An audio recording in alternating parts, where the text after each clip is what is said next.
Welcome to another episode of Youth Talks.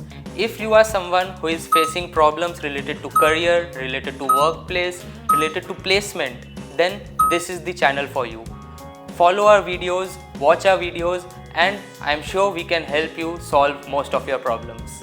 Professor Alex, recently we are seeing a trend shift where AI search is getting more popular over traditional SEO. Tools like Perplexity Deep Research and Google AI Overview are changing how people think how the pages are ranked on a particular web search. What are your thoughts on that? It is indeed true that this AI search is taking a lot of the business from Google. OpenAI through ChatGPT or Perplexity or Microsoft Bing. All these companies are taking a lot of the traffic, search traffic from Google, which primarily did their the SERP or the search engine page ranking from the SEO, which is their famous PageRank algorithm.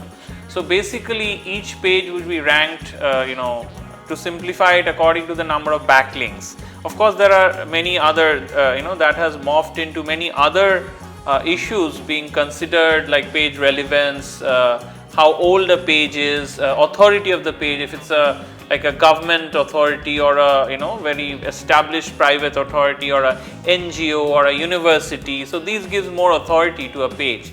So Google considered all these various issues, primarily being the PageRank algorithm, which looked at the backlinks or the references, so as to say, when it ranked the algorithms.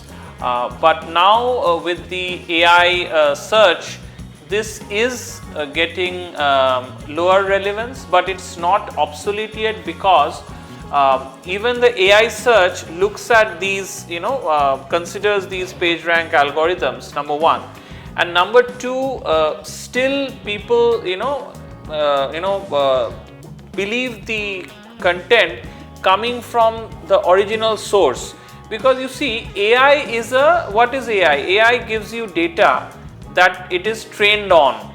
So for example, AI can be trained if you have let's say 3 pages that gives you the original data, and 900 pages below that which gives you fabricated data, right? Such as in case of fake news.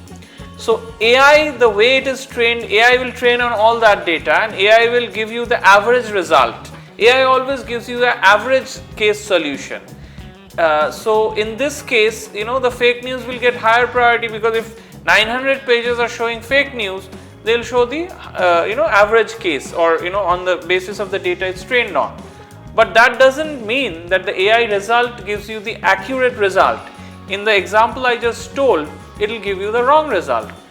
So that's why even today, people, although they see the AI search results as a quick way to do their research, but for serious issues, they do fact check, or they should fact check with the original sites, like that are through the PageRank algorithm, which are very high authority sites, which are very established, high trusted sites. So I still believe SEO is not going anywhere. SEO or PageRank algorithm is here to stay, because it establishes that authority, it establishes that importance or the trust element. However, for quick and dirty, easy solutions, it is true that AI search is taking a lot of the search traffic, but it is also true that AI search gives a very high importance to the search results, or to the PageRank algorithm, or rather to the backlinks, or what the authority of a page is. Sure, sir. Thank you. Hi viewers, if you're liking our channel, don't forget to like and subscribe, because if you don't like and subscribe, you will, and if you like our channel, you will not get it. It's very easy to get lost amongst thousands and thousands of videos and thousands of content creators. So if you like our channel, it's full of advice, full of youth content, then you'll be able to get regular updates from the youth content queries that youth face. See you next time. Thanks for watching.